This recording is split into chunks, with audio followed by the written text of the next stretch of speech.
Good afternoon, brothers and sisters.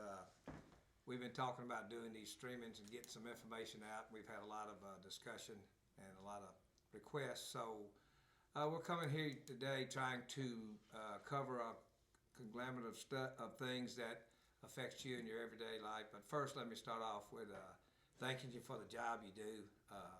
Thank you for coming to work and doing a job that a lot of people couldn't do. I know sometimes it feels like that you're unappreciated, but trust me, I'm out every night dealing with folks and the community, and you are very highly thought of for the job you do. So continue what you're doing, and we'll continue what we're doing out here and try to make things better for you and your families. First of all, let me start off by letting everybody know that we're starting negotiations. Your team will start meeting tomorrow to craft our proposals to submit to the city. Obviously, if you have any ideas, legitimate ideas, I know we've got a big wish list, but I think everybody knows the hammer that we're under and the things that we're going to have to try to get done. So we got to get creative. So we certainly welcome any input from the membership. We've already had some people weigh in, so please keep your ideas coming, because this is your union. These are the things that that you want, need, and deserve. So we'll be starting that with the team starting tomorrow. We'll start meeting with the city the latter part of this month, 1st of March, and we'll go from there. Secondly, we've had a lot of discussion about why we dropped the pension lawsuit. And one of the things that shocks me is I never can figure out where these things come from. The lawsuit is alive and well. We're in the deposition phase. We did have a little hiccup. The city objected to some things, and we had to go back to court. So we're crafting our response to their appeal, and then we'll go from there. But trust me, we have people working on the pension lawsuit every day. I'm monitoring it on a day-to-day basis. I'm kept informed. So we've got, as we told you, this is a lengthy process. And but the main thing I want everybody to understand is that it is alive and well, and we have 3 sets of lawyers working on it. So we'll be keeping you up to date on that the best we can when anything happens. But it is a slow process, and I understand everybody's frustration and bewilderment, wondering what's going on. And we're going to try to do a little bit better job. We're going to do one of these every month and try to keep people informed. Doesn't mean that you shouldn't come to the union meeting and have your voice heard. So don't forget, we do meet the 3rd Tuesday of every month. Next, I know everybody's heard a lot about the insurance with the retirees. I can tell you from a personal standpoint, it is an unmitigated nightmare. It's preposterous, the things that are going on. I won't bore you with a lot of it, but we did put together a plan. As a lot of people heard, there's been a lot of negative discussions out there about why we did this, why we didn't do it in a timely fashion. I can assure everyone that we did everything as expedient as we can, or we could. We did get some pushback from the city. One of our goals was, as most of you know, we have a lot of widow women that were married to fire, police, and other city employees. We tried to include everybody that we could. The plan is up and running. It's good for some people. It's not good for some people, and we recognize that on the front end. We will be working on these plans. We will be working on the active people's insurance, because I think that some things are going on that were out of our control, but we will be meeting on some of these things. It's obvious to me that they're trying to steer everybody into a high deductible plan that they have, and we'll be working on that, because that was this union's plan originally for everyone. We crafted the plan. We took it to the city, and they said it wouldn't work, and now they're trying to use it to their benefit. So we will be working on that to try to get that plan back to where we thought it should be on the front end. Also, just as a FYI, we're going to have our first 5K run October 13th of this year. We'll start at the Fire Museum. Our charity foundation will receive part of the funds. The Fire Museum will receive part of the funds, and it will start there and end there. And it'll be we're going to try to make a little block party out of it and block the street off. So it'll be a good time by all, we think. It's just something else that we're trying to do out here to raise awareness of what you all do. Also, the scholarship grants are out. I think the cutoff date's April the 7th, and we will draw them at the April 18th union meeting. So get them in, because 4 o'clock's the deadline on April 7th. It's past our control of letting anybody come in late. If you're not here on time, your child's not in. So please be aware of what we're sending out, and we'll go from there. Also, I wanted to say a couple of things about, I had spoken with Director Sweat. There's some new software out there, so I wanted you to be aware. Obviously, I know I'm preaching to the choir, but our job is to turn out fast, get there in a timely fashion, and get the fire knocked down as quick as possible. They will be monitoring that. I know most of you get out of the house in a timely fashion, but as you know, we do have a national standard, so I'm asking everybody to adhere to, a prompt turnout time. We will be getting out there and promoting this once we can get our numbers up. We're probably the only ones in the city that can respond to the turnout and level time that we do. So we're requesting everybody pay attention to what's going on. A lot of new things are coming down the pike, and we'll be trying to keep you informed. Also, just to touch real quickly on the OJIs, we've had a lot of people come out here that have a legitimate OJI, but under any law, be it presumption law or any other law, you've got a certain time to file. If you miss that time frame, and there's nothing that you can have to give us some way to fight it, you lose a timely OJI appeal. And so we're asking everybody to pay attention to that. If you have any problems, contact the office, because we're monitoring this pretty close, because we do have a lot of people, I won't say a lot, but we have too many people that are being turned down because they didn't file in a timely manner. So don't take anything for granted. Make sure it gets filed. Document. That's what we're saying all along. Also, we do have a new hypertension pilot program that's been going for some time now. The city has agreed to kind of keep things going. So if you're diagnosed by your doctor with hypertension, and he does tie it to your livelihood as a firefighter, apply for the hypertension program, and they've changed it. They're not fighting everything on that. So remember, you got to have something from your doctor, and it's got to be tied to your daily work routine out here and the job you do as a firefighter.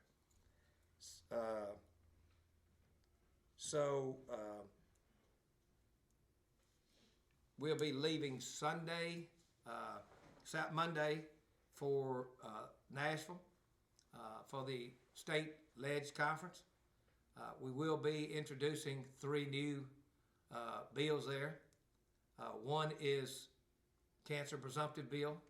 As most of you know, as a firefighter, you're more likely to get cancer than anybody out there. 33% of firefighters get cancer tied to their employment. So we are going to be fighting for a cancer presumptive bill. We also will be fighting for some language to assist in PTSD, and also we'll be fighting to take some of the flame retardant chemicals off the market that we know that are definitely tied to your cancer problems with being a firefighter. One of the things also that we're looking at, since we're talking about this, is we did pass in the past 3 years, we passed a presumptive law that says that if you have HIV or hepatitis C, it's considered to be job related. The same type bill we're going after on cancer. And we're finding out that a lot of people do not have a baseline done yet. You must have a baseline to tie presumptive to the bill. And what that means, if you don't know, that if you don't have a baseline, then it's not presumed to be job related. You have to prove it, and as most of you know, it's almost impossible to try to tie it to the job. But we have these bills passed, so we might as well try to use these bills to our advantage. So go get a baseline. All it is some blood draw when you get in a physical or something. Tell the doctor to run some HIV test or hepatitis C. Once you have a baseline, it's only one time you got to have one, and then you're good to go forever. So let's take advantage of what we are doing on the state level. I think it's been apparent to a lot of people that we're making inroads with Republicans in Nashville, and we think we have a very good relationship. We'll be continuing that and trying to pass legislation that benefits you in your job as a firefighter. Also, we will be going to Washington in March to the National Ledge Conference. We will be introducing in Washington a collective bargaining bill for firefighters only. We will also have a backup that involves a firefighter bill of rights. And all these things, what that means is these are giving you more documented federal legislation to help you here locally on your job, and helping us with negotiations and other things to get you more benefits, better salaries, and things that you need and deserve. The one thing that we are looking at, another issue, is we've been monitoring a lot of these auto accidents, and as most of you know, we're looking at this, trying to figure out how it came about, where it came from. But if you're out there and there's any violation of any state law or city law, then you're going to get a ticket. And as most of you know, when you're going to if you get a ticket, you're going to have a hearing. You're going to receive something out of that hearing. And we're finding out that there's a lot of mistakes being made out there, that people are trying to maybe go too fast, maybe avoid lights when they shouldn't.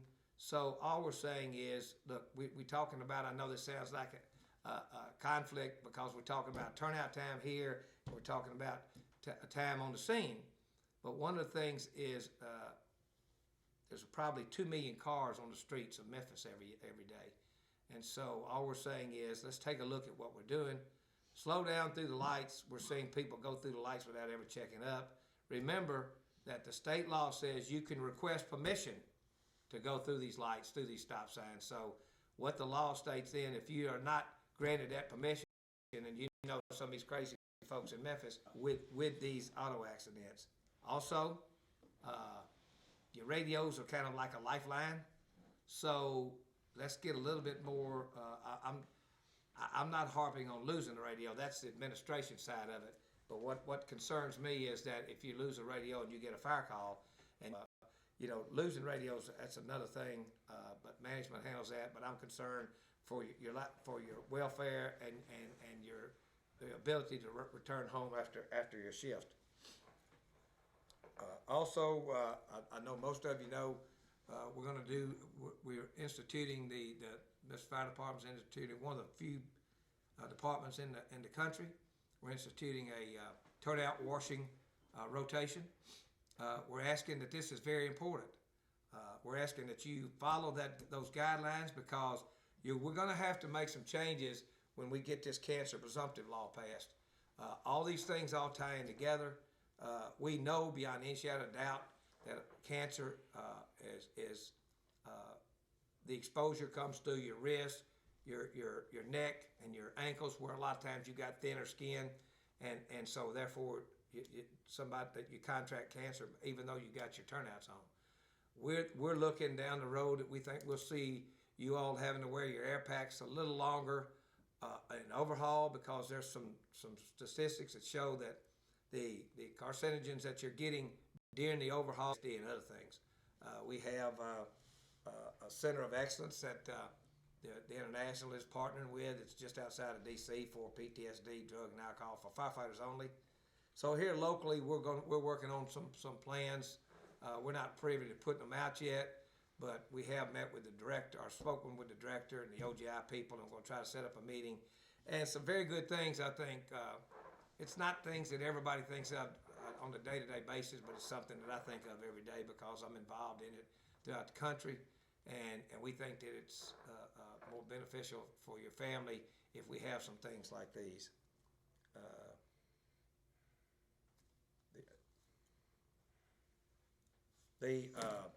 One other thing I'd like to bring out is that the council just proposed an impasse ordinance change. What that means is that would change the way we do negotiations.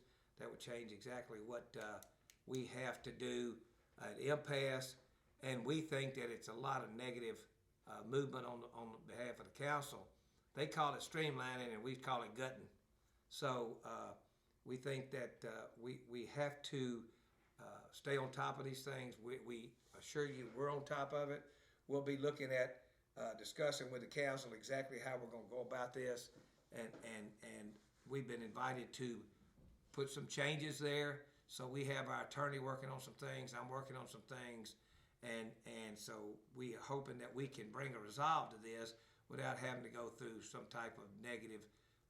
We don't think it'll impact us this year.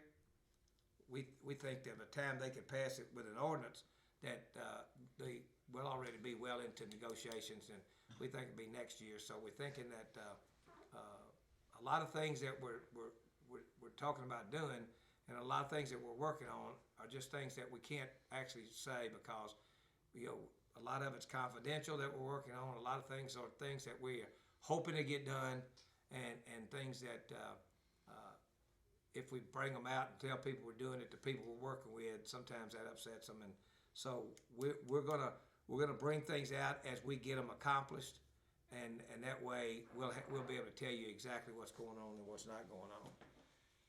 I know there's a lot of things that's covered quick because I know most of you got a lot of things to do, and but one other thing that we would like to say is we're going into negotiations.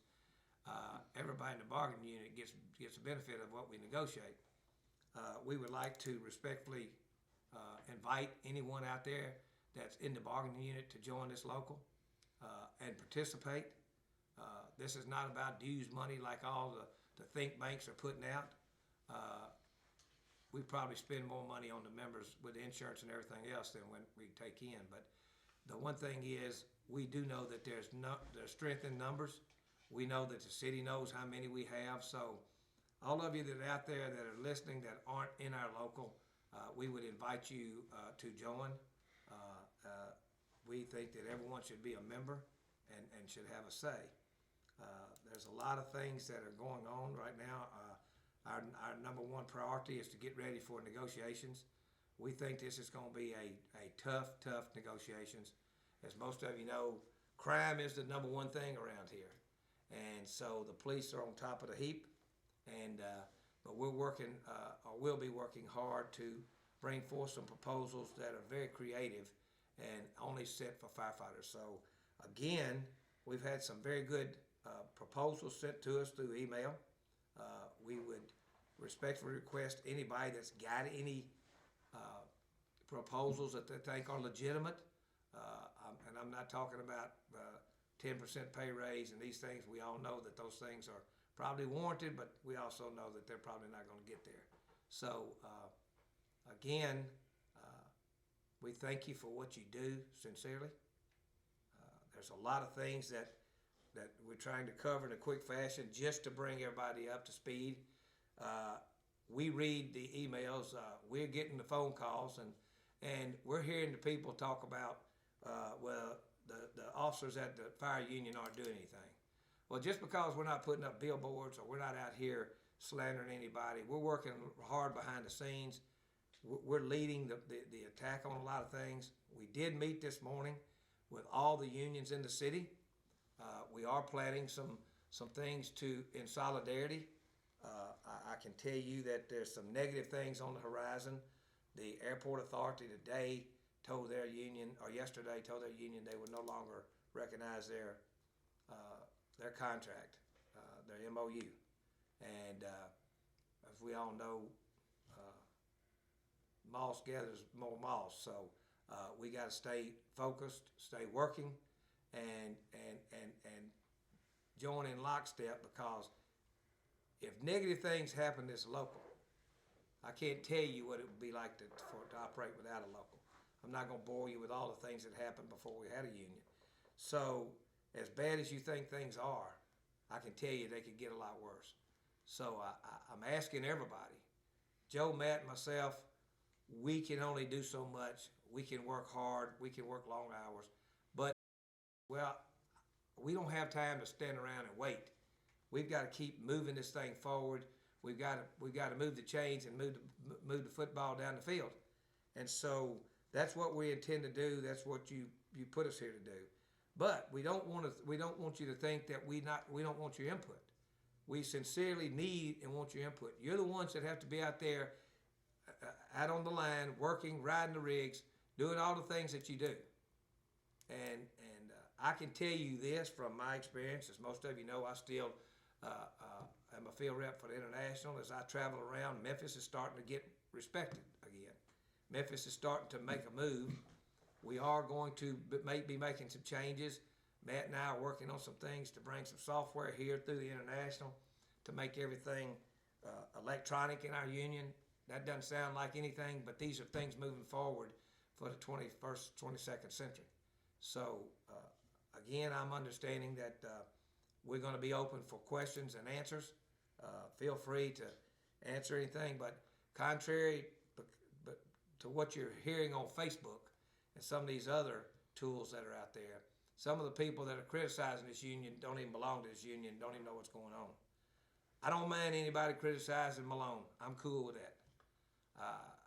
I don't like anybody criticizing this union, and especially the people that don't know what's going on because they're trying to build something up for somebody else. So the bottom line is stay in touch, stay safe, and keep doing what you're doing. And if you got any questions, we'll be glad to try to answer them.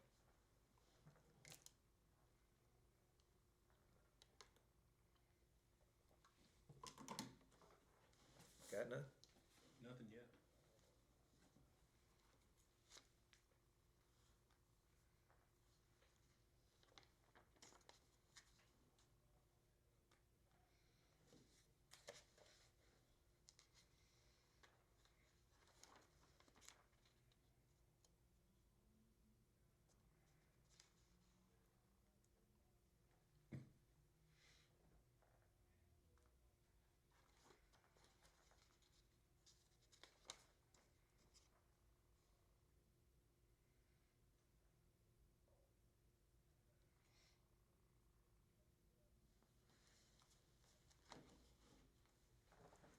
Well, one other thing too, brothers and sisters, I want everybody to know that you're hearing negative vibes coming from City Hall about how broke the city is. In preparation for our negotiations, we had a financial analysis done of the city, and so we're well aware of the money. We're well aware of the money that they're saving by kicking the retirees out of the insurance, by not paying any claims. We're well aware of a lot of the money that's going on, and we'll continue to gather this information. But the city of Memphis, contrary to what certain people say, is a long way from being broke. They're a long way from having to invoke a 50-cent tax increase to pay certain things. And the pension is in great shape. Don't listen to what they say. The pension's in great shape. And we're staying on top of that. We've got all the reports. We go to all the meetings. So, you know, the rumor mill said, well, the pension, we get calls all the time. Well, the pension, they're going after the pension next. Well, we have some state statutes on the pension and something in the Constitution. So the pension's fine. We're fighting for everybody to get back into this legacy pension, and so don't believe the words you hear. The city's not broke, and we do have challenges, but we're a long way from being broke.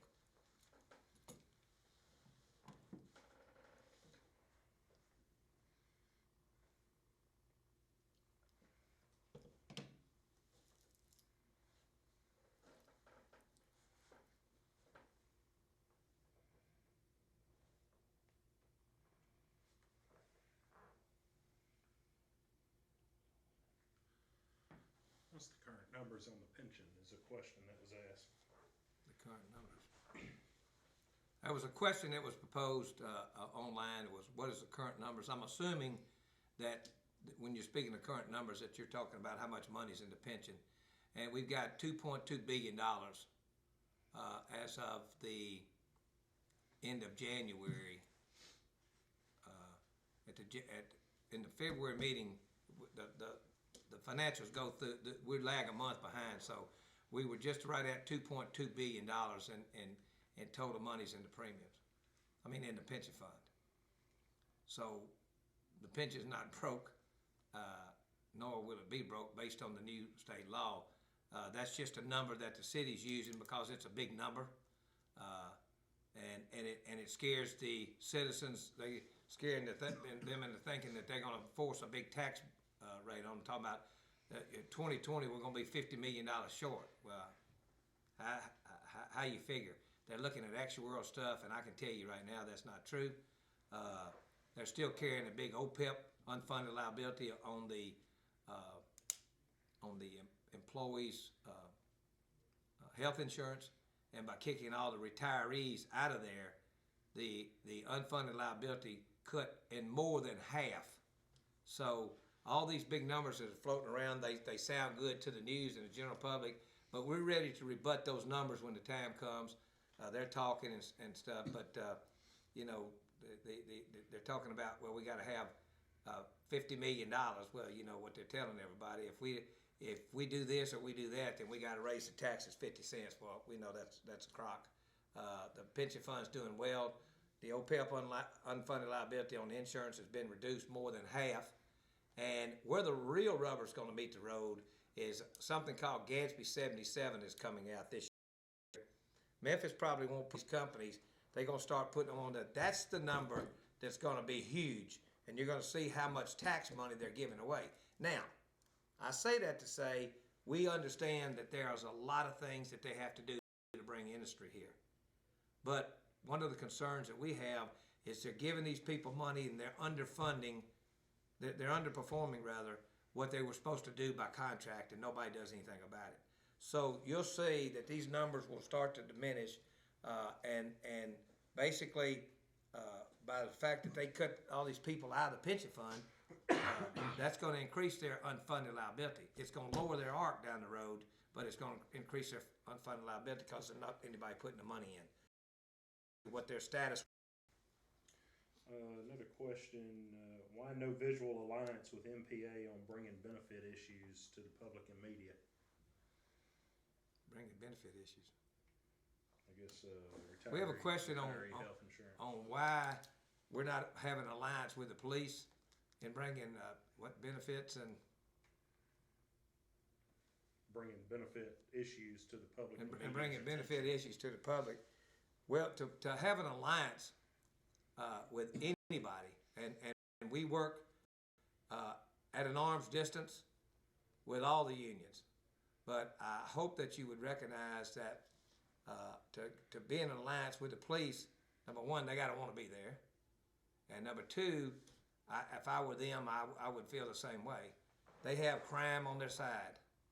Until we can do a better job of letting the general public know that every time there's a crime committed in this city, almost, especially with homicides, gunshots, stabbings, assaults, all of these things, every single one of those calls have some type of red fire department equipment on it. We have our people out there doing the work. And we've been pushing that downtown.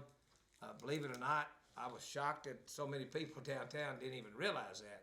So I started tweeting things out occasionally about breaking news. God, I see another fire department piece of equipment there. I wonder what they're doing.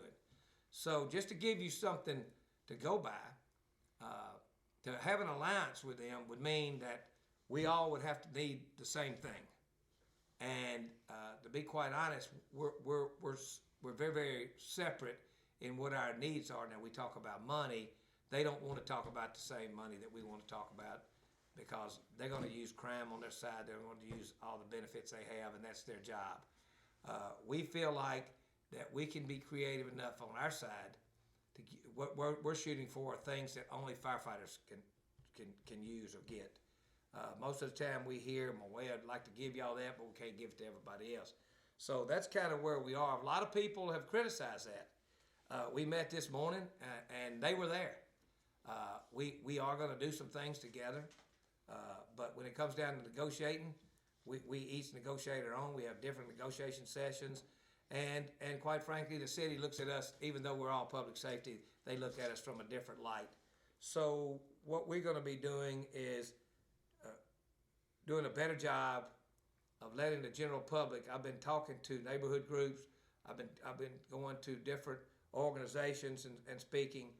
And what we're trying to let everybody know that we had 228 homicides in 2016, to give you an example. Our people responded on 228 homicides. I can tell you that our people responded in over 8,000 other calls, and we're not sure if that's just EMS, first responder together, or there's more, but we know there's over 8,000 calls that you responded to on assaults, stabbings, and shootings. So I'm going to have to give you all the accolades, it seems like, because it looks like you saved over 8,000 people because they didn't die. So that's the job that we're charged with, of doing a better job of letting the general public know 228 homicides is terrible. Over 8,000 assaults, shooting, and stabbings that you responded to, and stop these people from bleeding to death, dying, or whatever. So, and that's just one segment. So these are the things that we're focusing on. We're trying to get some numbers.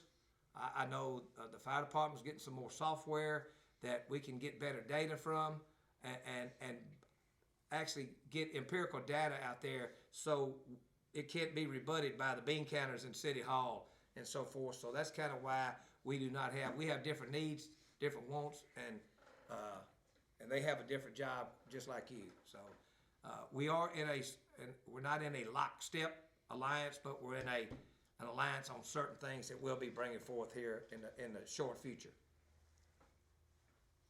He said he was referring to benefits that have been lost, such as health care. Well, he said that the question was that I got the question wrong. He was talking about benefits that had been lost, such as health care.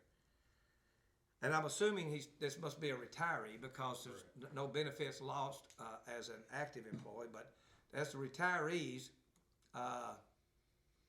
we did work together up to a certain point.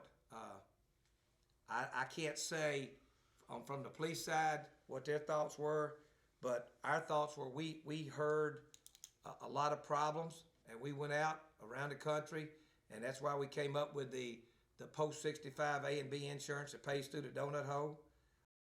It's the only one in this city. It's the only one that's getting payroll deducted.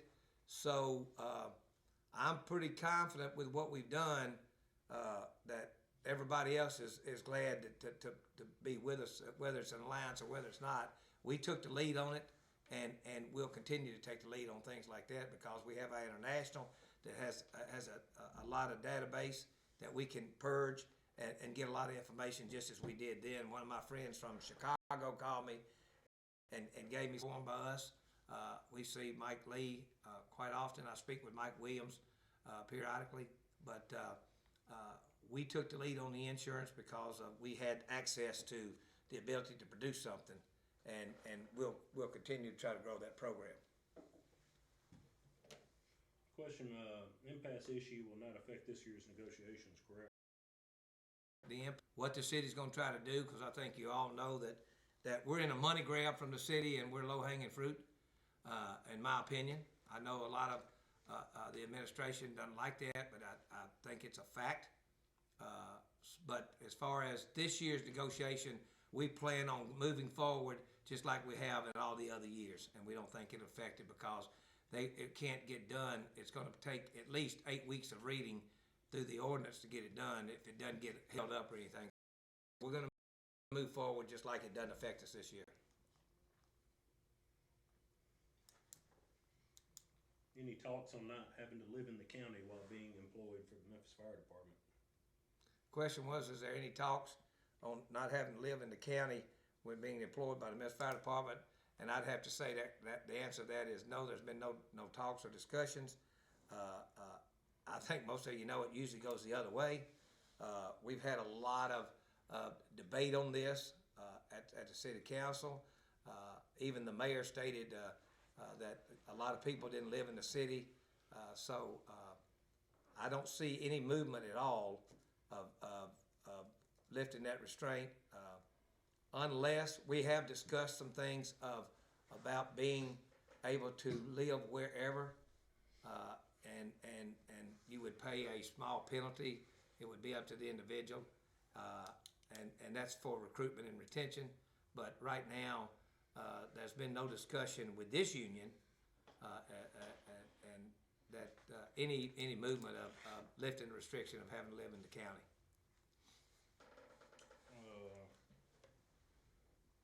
I had a question. Who's serving on the Negotiations committee. The three principal officers, Joe, Matt, myself. There is the 40-hour rep, Holly Carter. There's two division reps, Frankie Busby and Cliff Wilkins. And then there was one other appointed person, Vincent Whitmore. We have a group of 7. And as most of you know, I put out an email to anybody that wanted to put their name in to serve. We were hoping some younger people would step forward, and none did. And so what we did is we took everything and discussed it. And of course, my feelings is that if you elect somebody to the executive board, then you're electing them to represent you. So that's where a lot of the executive boards came from. And then we had one other outside appointee was Vincent Whitmore, who's a lieutenant downtown, I think still at the twos. There was a question, is there a rough number on what a 1, 2, and a 3% raise would cost the city? I've started those numbers, but we can get those out. The question was, have we costed out what 1, 2, and 3% would cost? As I stated, tomorrow will be our first day to meet as a team. We just met with the city last Friday, and we'll be meeting to put our proposals together, and we'll be costing out, and we can get that out to you. But anything that has to do with an economic issue, we will cost it out and have a price attached to it. Because we just about have to, when we propose it, we have to let the city know exactly what we're asking for and go from there. But we will know exactly what a 1, 2, and 3% actually costs for the bargaining unit. Remember, what our figures are and where the cities get different, we're charged with only figuring for the bargaining unit. Obviously, what we do out here, especially since I've been here, is we figure what the bargaining unit will cost and what it's going to cost for the whole fire department, all the way up to the director. So we'll know exactly what type of monies we're looking at in any situation we do. So when they counter us back, we'll be prepared to rebut their numbers, but we will be costing out anything that's considered an economic proposal. We will have a dollar figure attached to it that we'll be able to give you if we need to. I had a question, why send out a request for a committee and use the same people? I guess people to volunteer for the committee and use the same people. The question was, why did we send out a request for negotiating committee and use the same people? I didn't use the same people. The three principal officers are dictated there by virtue of their office. The others were people that had performed. We needed a 40-hour rep. There was some other 40-hour people, but Holly's their rep. She represents not only one group of 40-hour people, but all 40-hour people. So it was a no-brainer to pick her. Other than that, there was only 2 other people that put in beside the one we chose. And so there was not a lot of people, but if sending something out, requesting people put their name in is something wrong, let us know and we can adjust it. But I just felt like that if some younger people wanted to be a part of the equation, I wanted to give them an opportunity because they're the future of this local. But unfortunately, nobody put in, and so so that's the reason the ones that got chosen. We looked at the people, we looked at their union participation, and obviously that's how we chose them. We just got another question. Are negotiation meetings open?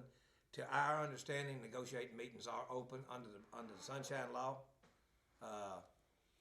It depends upon where we meet and how many people can get in. They do have some leadway on that, but we will be putting it out when we do negotiate with the city, the date and time and place. And as far as we're concerned, it's open to the public, not only to the firefighters, but it's open to the public. Question is, any chances anyone wanting to retire will be able to stay on the insurance that are pre-65 at the same rate as current employees?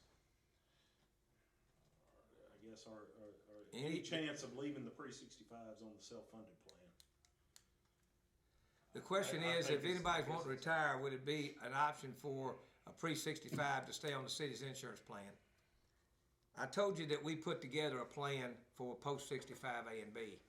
And one of the things that we've discussed with the city, but we were unsuccessful, is we would like to see the city retain everybody up to age 65 or up to whatever age, 65, whether they're retired or active. And then we would like to see them roll them into our plan, the post 65 A and B, because everybody will have A and B in the future, and we could get them to roll them into our plan, put an HRA in there, and even work with the people instead of us. But that's something that we did talk to some other cities. I met with Phoenix, I met with the union president there, and I also met with the city manager and talked with them on the phone. And that's kind of what they ended up doing. The company that they picked, One Exchange, the same company the city picked, they were having such problems with it. The city of Phoenix rolled all their pre-65s back into plan, and then post-65s, they rolled them out when it came post-65. But remember I said earlier that in our opinion, this is a money grab. This is about the low-hanging claims, so that's the hurdle we have to go by, and that's what we're attempting to do. That would make more sense to us, so our people would have to work to their age 65. So, I appreciate these questions, and I hear some things about why we don't do this and why we don't do that, and maybe we can learn from these webinars. I'm not sure, but one thing about it is that as you can see, what's going on: insurance, pension, working conditions, benefits, salary. You can see a lot of these things that we're doing. That we need to stress the importance of participation. We need the people to get involved for the future. We need the younger people to get involved for their future. And the thing about it is, I stress this at the union meetings, and I'm going to stress this everywhere I go. Everybody says, what's the union doing for me? Brothers and sisters, you are the union. We're the head of the union, but we don't waggle the tail. You must get involved and let us know exactly what you need, want, and deserve. We can use our own analogy, and I can use a national standards of things. But the thing about it is, working together and getting involved, we're all going to be better off. I can't stress that enough. When this union got formed, it didn't get formed by the old folks and retirees. It got formed by the people coming back from the Vietnam War that were tired of being treated the way they were being treated. And everybody got involved. I can remember we used to have 1,000 people at the union meeting. And a lot of people don't believe that, but we got pictures to show it. So these questions I can answer all day, but the thing about it is the city knows that I'm going to be there working on your behalf. Joe and Matt are going to be there working on your behalf. But when you're not there working on your behalf, they think it's just another union movement trying to get something for a union member when they don't even know if you really care to get it or not. It's just a union thing, as they call it. So I can't stress the importance enough of getting involved in this union. It's your union, and let's move this thing forward, and let's work together to get these things that you're talking about benefits. If we had everybody participating, this union functions a lot different than most unions, contrary to what everybody understands. We have a membership meeting. We have an executive board meeting. Those are open to our members. A lot of unions are only run by their executive board. The full membership never meets and has a say. You have an opportunity to meet and have a say, and that's what we're requesting to do, because it's not something that we don't have a lot of ideas, but they may not match the ideas of your age bracket of fourth. So I urge you to, regardless of your age or your preference or whatever, let's get involved with your union, and help us move it forward, and I think we'll all be better off. Any talk or consideration given to extending the drop plan from 3 years to 5 years? Question is there any talk and consideration on extending the drop plan 3 to 5 years? We have thrown that out there just based on the fact that the way the insurance is, that the mentality now is that you're going to have to work till you're 65 because you can't afford insurance if you don't. And so it's something that we're looking at. Obviously, as most of you know, anytime you make a pension proposal, that's taboo. So we gotta make sure, if it's gonna have a cost impact on it, if it's gonna increase any of the unfunded liability, the ARC or anything else. But, it's something that we are looking at. It's been brought up in small meetings. And that is one thing that we have, if we either have or we will get in lockstep with the police on if that's the direction we want to move and we think we can afford it. I have spoken with their head, Mike Williams, and we both discussed this, but we understand the task that we have going forward to try to make it work. I personally don't think it's, if people are going to be working, it doesn't make any difference. But you know, everything's a perception. But there's been some small talk. But as you well know, this mayor was one of the ones that wanted to do away with the drop. So you got to pick your poison at different times. But yes, it's something that we are and have looked at. FMLA, can you cover that a little bit concerning the paperwork that's being delivered to? Okay, the question is on the FMLA. I met with Chief Locke and Director Sweat. There's a law that says if you're off for 3 days or more, they must offer you the ability to be on FMLA. That means that they'll have to get you paperwork. It does not mean you have to go on FMLA. There's 3 different levels that if you do not sign any of the documents that will come to you. I think it's 3 days, 7 days, and 15 days. I forget the exact days, but I'm close. But there's 3 different times that paperwork will come to you. What I spoke with Chief Locke about, who's the operations chief, and he administers to the chiefs. I told him what was going on, and he basically said that let the chief know if you don't want it, and people are calling saying, oh, I got some more paperwork. To send it to you again and again 3 different times. So our suggestion is, if you don't want to use FMLA, then just send something to your chief saying, you know, I'm in receipt of the paperwork and I don't think I need to be on FMLA at this time, however you want to word it. But give them some notification, and that would suffice in the law, so they do not have to continue to send you the paperwork. But they're sending paperwork to you now based on the federal law, not on something that they're harassing you with. You know, I was right in line with y'all. I thought that was kind of something was going on, but that is a federal law, and so you'll be helping yourself and them. The majority of them don't cherish of having to run out and give you paperwork and all that stuff. So just let them know that you don't want to go on FMLA. If you do, then fill out the paperwork and get it back to them. But if you don't, it's just a short-term thing. Just let them know that I'm in receipt of your paperwork on FMLA, and I choose not to go on FMLA. And thanks, and you got a copy and everything else on your email. So that's what we're suggesting, the best way to handle it.